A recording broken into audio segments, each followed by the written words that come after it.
моите години на старост и поминати во политиката не ми дават право да бидам наивен, но имам едно чувство дека режимот е на издишување. Имам чувство дека режимот на Груевски полека паѓа. Секој ден се повеќе и повеќе. Посакаа дури и мис да имат на Македонија, ама им пропадна и тоа.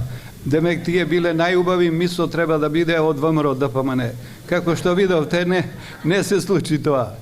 Посака да победи тимот на Металски завод, бидејќи бил на ВМРО ДПМН, ама работнички на Андреја беше подобар.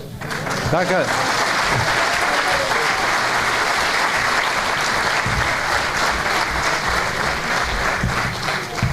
се обидува дури да ја купа, да ја фалсификуваат Евровизија, како што видовте си победи најдобриот, а не им успеа. Дали ќе ги затворат тие другите што тоа успеа да го направат, времето ќе покаже.